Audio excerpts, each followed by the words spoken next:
Country Podcast. Interviews with singers and songwriters from yesterday and today. Visit hotcountrypodcast.com for information on sponsors that make this show possible.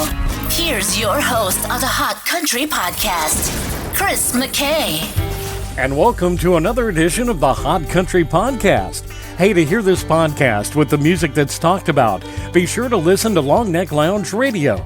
It's available at thelongnecklounge.com. My guest today for this podcast is singer, songwriter, entertainer, and a man that knows what serving those that serve us really means. It's country artist Michael Peterson, next on the Hot Country Podcast. And I am honored to welcome to the microphone of the Hot Country Podcast, Mr. Michael Peterson. How are you, sir? Great. I'm doing really great, Chris. Thank you for asking. How are you doing? I'm upright, I'm mobile, I'm blessed. So, I you know what? I got the trifecta today. And, yeah, good. So just to clarify, we're recording this in July of 2021. Shows are opening up, and craziness abounds. But I bring this up just so we know where we are in the timeline, but I have to tell you a little backstory, if you don't mind. You were entering into the country world in 97 as I was leaving the country world. So after 25 years, it was time for me to move on. We opened up the outreach program. There were just so many things that we were doing. But the one thing I have to tell you, Michael, is I was your number one fan from your debut release. When I first heard the tune From Here to Eternity, I would have bet a bottom dollar, you, sir, were going to be the number one wedding song around the world. Had I known 22 years later, I would still be hearing that song at weddings and processionals. Amazing. It didn't surprise me, but I was amazed. And this is one of those stories where you always get freebies in radio. You could not talk to a DJ without opening up the trunk of his car. And there were CDs and promos and T-shirts and bumper stickers. I had to actually go out and buy your CD. So that has to tell you something. But my goodness, what's it like some 20 years later when asked to do so, still sing out Drink, Swear, Steal, and Lie? There's a sense of appreciation and gratitude. That's probably the most prominent emotion. You know, I think there's some pride there. You know, you're proud of what you were a part of. But, you know, the pride factor was probably stronger in the beginning. And as you reflect on it over the decades, you realize that, you know, an awful lot of really talented people, you know, weren't fortunate enough to have that kind of success. And so on some level, you can't take credit for it.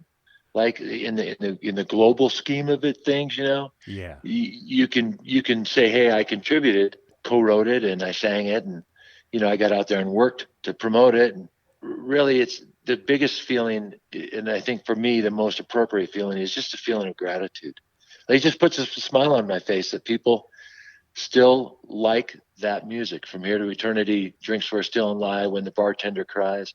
I mean, these are songs that all these years later people say are some of their favorite songs, you know, and you just feel grateful, you know, and you feel joy. I feel joy when I have a chance to play those songs for people now still, and people are singing along, or they're hearing it for the first time and they're going, oh, and then makes them smile or makes them feel something. So just really a lot of gratitude is what I feel. Well, you mentioned a couple of the songs that you say you have gratitude for, but you can't forget Too Good to Be True. That was also just a favorite of mine. So well, thanks. That was really a groundbreaking record in the sense that the rhythmic structure of that song, that recording, that kind of a hip hop feel with a country lyric and chord changes and a country theme had never really been done before with a hit record. There may have been some people that were maybe doing it that I'm not aware of. You know, it was really the first hit record or the second, I guess, depending on, you know, Shania Twain had a record that came out that had a similar kind of a blend of feels. But it was a groundbreaking record nonetheless, whether it was the first or the second. And that feels fun, you know. And again, that's one of those songs, the guy that I co-wrote it with, Gene Pastilli, God rest his soul, you know, was just a classic American songwriter. He wrote Sunday Will Never Be the Same, when he was 18 years old, working in the Brill Building in New York. So, I mean, Spanking Our Gang had a huge #1 worldwide hit with that song. And he wrote Too Gone for Too Long for Randy Travis, which was a, ASCAP Song of the Year. So he produced Jim Croce. He was one of the founders of Manhattan Transfer. I mean, this is a guy that really had done a lot in his career and had become a mentor and a friend of mine. And when I ever hear that lyric, I see his gift in that, and it makes me smile because we became such dear, dear friends. And one of the things that the listeners know about me is that I'm a real big fan of country songwriters, and especially those that really go outside the box and then bring it back into the circle. I know that sounds like a weird phrase, but it's I get it. Yeah. Yeah. So I mean, Mac McAnally was one where you would hear one blend, and then the very next song you'd go, Mac wrote that. It was just that ability to bring that together. Again, when you buy a CD and you stick it in the car and you listen to all the songs over and over and over again, one of my favorite songs, and I'm very sorry it never did release that I know of, was the duet you did with Travis Tritt, and it's my favorite tune of all time. I finally passed the bar. Oh, and that's great. Yeah, and I know it was just a fun, tongue-in-cheek kind of tune, but I tell you, there was some really creative writing in there, and one of them that always kind of caught my eye, and I'm going to paraphrase here. It was like, I never dreamed the neon night school would ever be so hard. Yeah. And boy, can I relate to that with some of the people I've hung out with over the years. Yeah. These guys all need a working man's PhD from Aaron Tippin, and they also deserve to get the night school passing there in the bar. Yeah, of course. So it all kind of comes together. Out of all the songs that you have written or co-written, do you have a favorite? Is there a #1 that if somebody said, hey, Michael Peterson, play the one song you love the most? I would have to say no. There's not one favorite, but there's a handful of favorites. And the interesting reflection on that for me is that probably most of those in that handful are songs that people have never heard. I've written a lot of songs between 1997, 98, 99. I mean, that's 22 years ago, and I've written a lot of songs over the last 22 years. A lot of people don't know that, when I left major labels and the spotlight that inherently carries with it, that I continued to make records. I've made 18 albums in my career, and 10 of them, maybe 11 of them have been in the last, 20 years. But people don't know about it because it wasn't being promoted by major labels. Gotcha, but a lot of people don't realize how eclectic you are. Not only in your writing, but in the music that you actually produce with others. I mean, you've done basically every genre of music, correct? Well, I've written songs that have been recorded, by Hall of Famers and Grammy winners in 7 different genres of music. Yeah.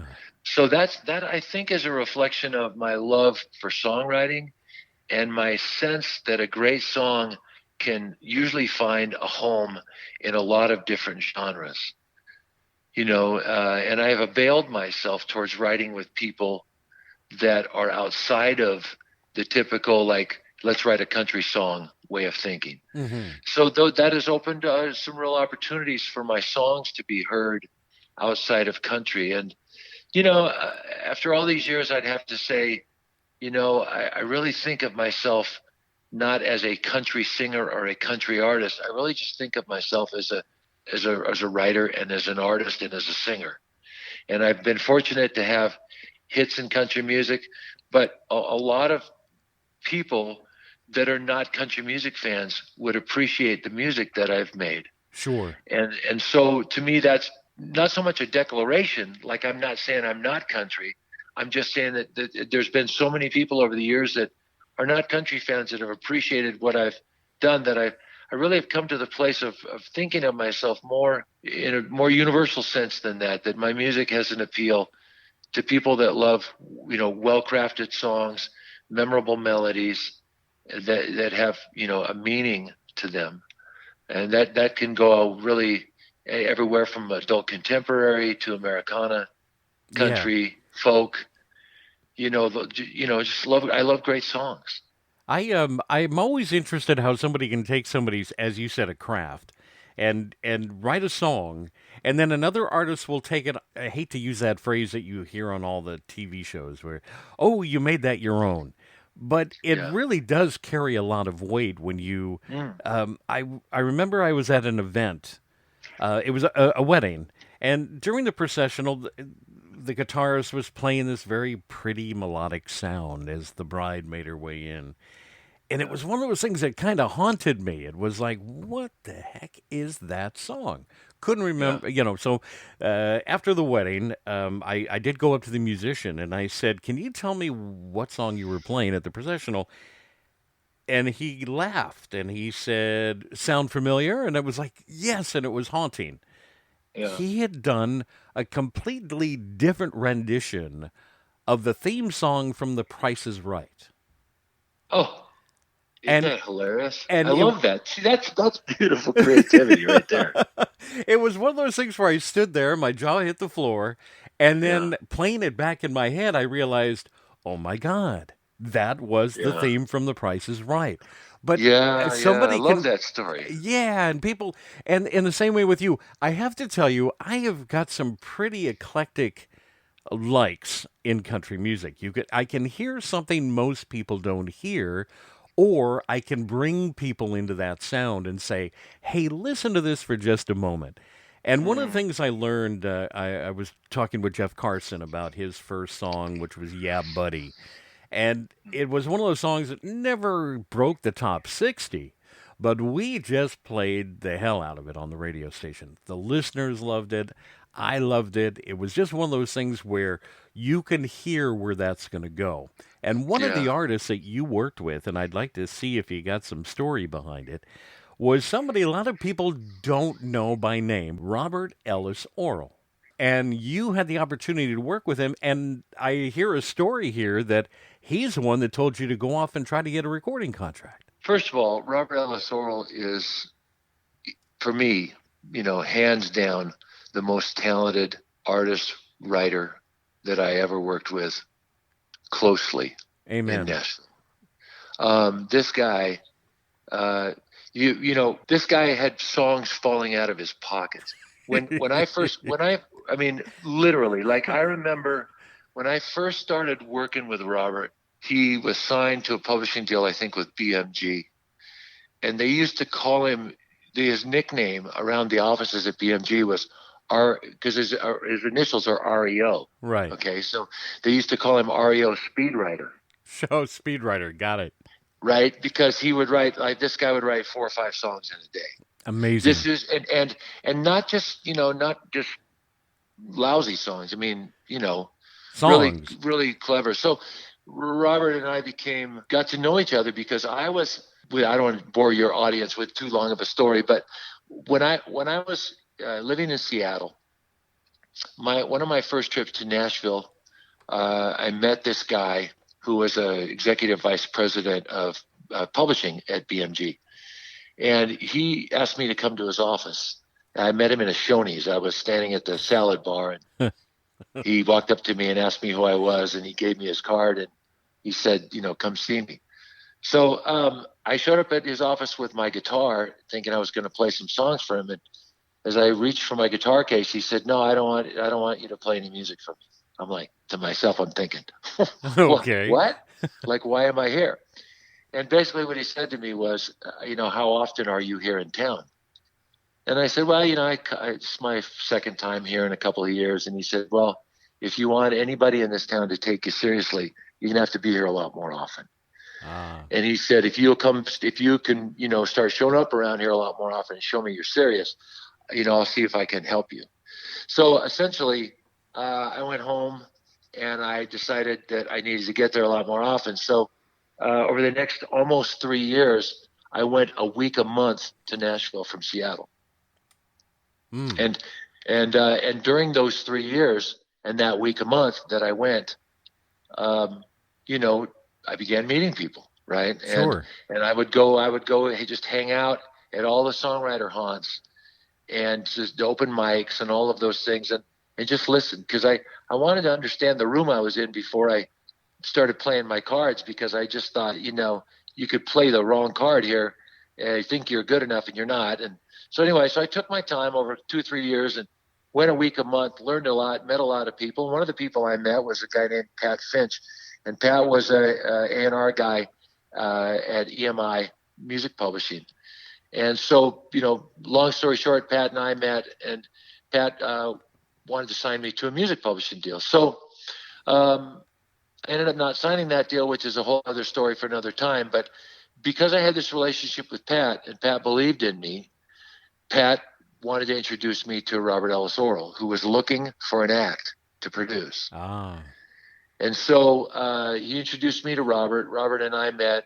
We really hit it off. We wrote a song our first day together, and we were off to the races. And so, I don't know, a week or two, maybe a month into that process, I don't remember exactly, but somewhere early in the process, he said to me, hey, I'd like to introduce you to another buddy of mine and see if he would be interested in us co-producing you.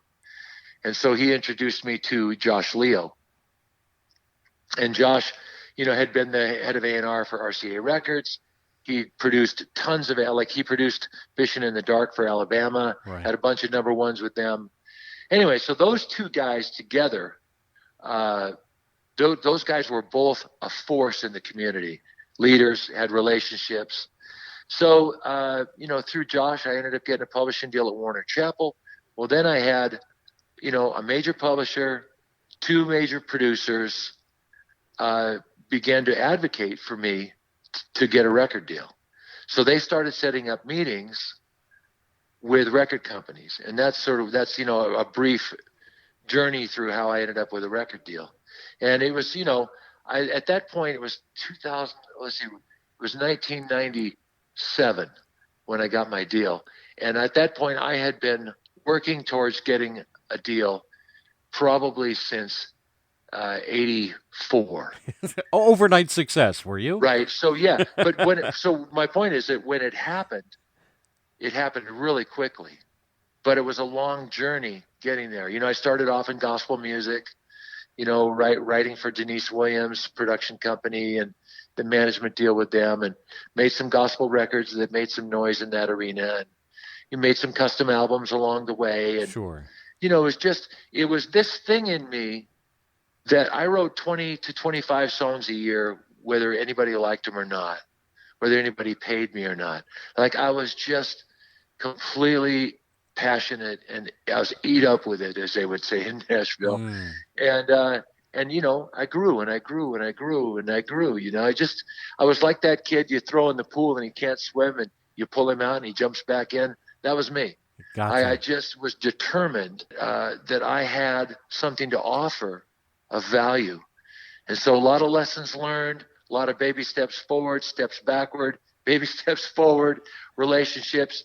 But it was I think that determination and that consistency of purpose and the joy that I had doing it that eventually led to, some opportunities for me to succeed on a higher level.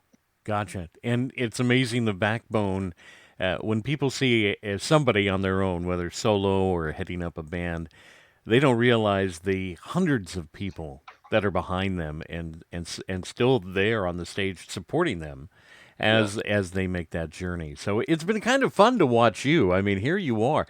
I know guys my age that are ready to retire, and they either rebuild old cars, they go play golf, they go travel. I decided I'm going to go travel, but I want to listen to the radio station that plays the music that I like. And I figured, well, if I can't find it, I'm gonna make it. I love that. So that's what I did. And here I was able to pick up the phone and call some old friends in the industry and say, hey, listen, come on the air with me, talk to me. Share with me what you're doing now. And it's so fun to bring those relationships back together. And then there's people like you, where I sat back and said, I've always wanted to talk to Michael Peterson. Here's an opportunity to do so. I do have to ask, though. I mean, it was a number one song on the charts. It ranked, I believe, you could correct me if I'm wrong, it's like number 3 wedding song ever.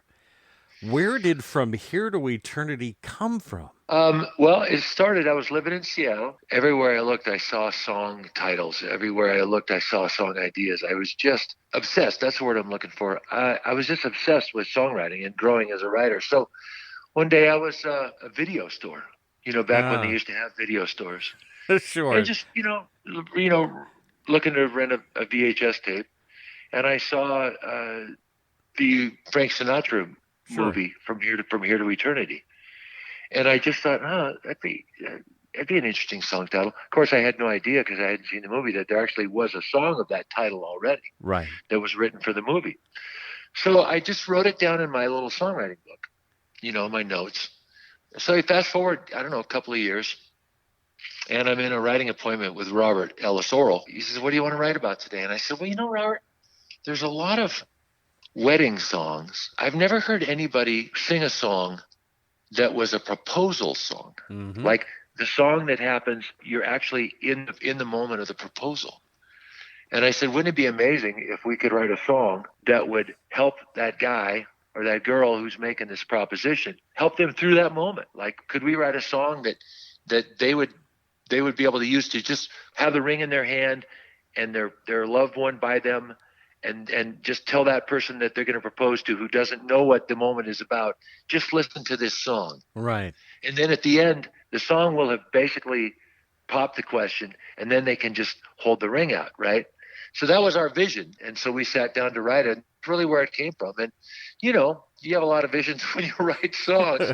And few of them, like I said earlier, you just have gratitude because, the idea that we could have this feeling, and hope, and that it would actually surpass our wildest dreams, that it came true.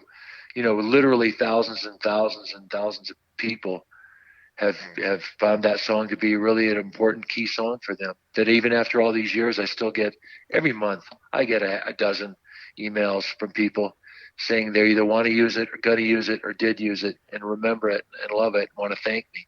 So, that's one of those legacy pieces that you're just grateful for. I guess if you're going to be known for anything in the world, being the guy that put together the best wedding song, that's not a bad reputation to have. Well, it's a gift, and I receive it with gratitude. There you go. And it was your first and only number one. And it was the first and only Billboard number one. Billboard. And I think a lot of times, people, I think sometimes, and it's just a bit of a different perspective. Is that there are other charts around the world? Yes, there are. There's CMT, which is a force. Yeah. There's charts in Europe. There's charts in Canada. So for me, I've actually had 14 number ones, or I shouldn't say 14 number one songs, but my songs have hit number one 14 times on various charts around the world. I've only had one number one Billboard chart, but I've had 14 number ones. 14 times my songs have hit number one on various charts. Everything from Gavin, R&R, CMT in the U.S. to Hot Disc over in Europe. Anyway, it's still a claim to fame. It's still, it's fun. And it's beautiful to say at a Billboard number one. That's a big deal. It is, and you were Male Artist of the Year, right, for Billboard in '97. I was. Yeah. So I mean, if you can take the gratitude and the honors and the accolades, those aren't bad ones to have. I said, they're beautiful. Yeah, I have met more artists in my lifetime that have never charted a number one song, but they're still some of the most recognizable. So I get the chart thing. I was in broadcasting. It was like, well, if we're not going to do Billboard, we're going to do Gavin. If we're not doing Gavin, we're doing R&R. And it was like everybody had a different way of ranking. I'm still going back to my old school, and that is the listener knows what they like, and they know what they want to hear. Again, I'll continue to program a radio station based on listener versus programmer. I can't be influenced by the dollar, which it seems to be radio today, the pay and play and all the craziness. I love a good songwriter. I mean, you've mentioned Robert Ellis Orrell. When he teamed up with Curtis Wright, that was a wonderful pairing. Radio didn't give them the accolades they needed. But their music we're still playing. They're Yeah. recognizable and people like them. So we've done From Here to Eternity. Can't walk away from Drink, Swear, Steal, and Lie. Never a number one on Billboard, but that was, I mean, there wasn't a, I'm trying to remember during that time your song was You know, the only released. reason why that song wasn't a number one on Billboard, there's only one reason. What's that? Well, there was one station in the country that wouldn't play it. See, that's And they what's wouldn't, wrong with it. and they wouldn't play it because this, and I respect this. Everybody has a right to their standards. There was a program director at a station in Arizona that had as his standard, his ethic was that they would never play songs that had a curse word in it. And Drink, Swear, Steal, and Lie has the word hell in it. Yeah. And the word hell was used specifically. It wasn't used as a sort of filler word. Right. You know, there'd be hell to pay. Right. So it wasn't used in the context of a curse. You know, it wasn't like, oh, hell or something like that. It was, there'd be hell to pay. I never thought of that as a way that you would use it as a curse. But anyway, for whatever reason, this guy, for his personal reasons, said he would never play a song that had a curse word in it. And so because of that one station, Drink, Swear was not a number one, and we got beat out that week by Garth and I forget who else. But you know what? It's a shame because it was definitely a number one song in my books. Well, I mean, in impact, I mean, it's had 2.5 million airplays. Yeah, I mean, this is it's the most spun record of my career. It's bigger, like From Here to Eternity, somewhere like 1.6 or 1.7 million. Drink, Swear is almost 2.5 million airplays. Michael, you live in Las Vegas, so if you were to take a look regionally at the music that's hot in the Southwest versus what's hot right now in the Northeast, two different animals. Right. And to have one guy dictate from New York City what everybody should be playing, I don't get that. So I hope more and more, if people don't I'm know, totally with you, man. Like if you go to Alaska, you don't want to hear the same songs you hear if you're in New Orleans. Exactly. Shouldn't it reflect the culture that it's in? It should be regional. When I'm the only, and I mean this with all humbleness and sincerity, I think I was the only guy playing Chris Ledoux on the radio before anybody knew who Chris Ledoux was. Right. And then to get him to get recognized by Garth Brooks, awesome. That just got him the notoriety he deserved. But my local people here, these are the rodeo guys. These are the ones that know who Chris Ledoux is. These are the people that want to listen to the music and go dancing Friday and Saturday night at the rodeo dance. So why wouldn't you play it? Except the other country station in town is, oh, we're not going to play that. He's not on the charts. So I think you have to listen to what people want to listen to. And you, sir, your long list of music. Again, I admire you beyond the professional side. I admired you as a fan. I love Drink, Swear, Steal, and Lie. You can say hell anytime that you want to in my book. From Here to Eternity, you know what? Probably long after you and I are both gone, that's still going to be used as a wedding song. So that's such a wonderful legacy to have. And it is. It's a beautiful thing. Thank you for saying that. Yeah. Now, what about Too Good to Be True? What made that jump out at you that you'd want to add that to the CD and then release it? You know, that song started. I was on the treadmill at the YMCA getting a workout, and there was TVs up in the YMCA that were playing MTV. You know, I'm sitting there sort of trapped, listening to MTV, and couldn't change the channel, and TLC, a song by TLC came on. I thought, wow, I really like that beat. And I thought, this thought popped into my head. I wonder if anybody's ever written a country song that has like a hip hop kind of groove, like blended those two things. I wonder what that would be like. So, within a day or two of that, I kind of had an idea of what I thought it should be. I didn't have a title yet. And I went to writing appointment with my friend Gene Pastilli. You know, that's what that's what came out. We started just, really we had no idea. We didn't have a melody. We didn't have a lyric idea. We didn't have a title. We just sat down together and started playing around with this groove, and that's what showed up. You don't get it, and you're not going to get it anymore, right? Lines like that in the song would put a smile on my face. And I loved the feel of it. It was the kind of thing that made you want to dance, and it was something different. And I always believed that, in a room full of people with hats, be the person not wearing a hat, right? Right. Right. So if you want to stand out, do something different. And so, as we began to piece together which songs should be on the album, that was one that really stuck out to me as just being different, very catchy, as my friends used to say, as catchy as a cold. Yeah, and, that would work. And which may not be appropriate in COVID era, but it just sticks with you, and people liked it. It was ground, it just got people's attention. The songs of mine that I've written that people have loved the most often come back to themes that have something to do with drinking. Right. Well, it's a country song. Yeah, right. Steve Goodman summed that up best. Right. And I don't have, an alcoholism in my family. I've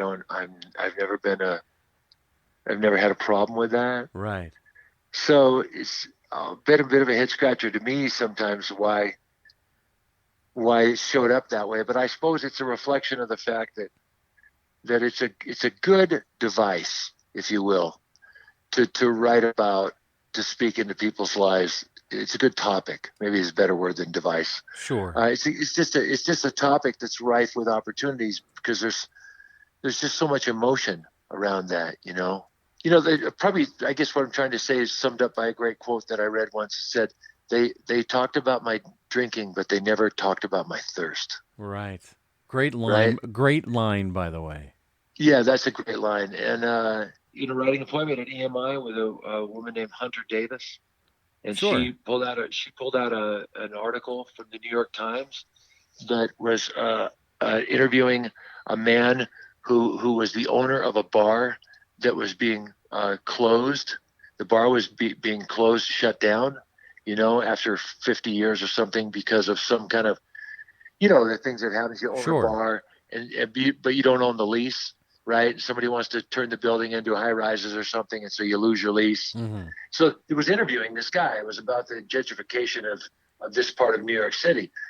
And so this guy, it said in the interview, it said that this, it really was such a sad thing. It made this guy cry. And so Hunter's reading me the article and we looked at each other and we both kind of laughed and said, man, you're in trouble with the Bartender Cries. And we both started laughing about it. Yeah. Suddenly we looked at each other when we said it and it was like the big aha went off and we went, oh my goodness, that's a killer song title. I see the light bulb over your heads as the line comes out. Yeah. So we wrote a version of it. And, of course we were, it was maybe, I don't know, a month or two away from the making of the album.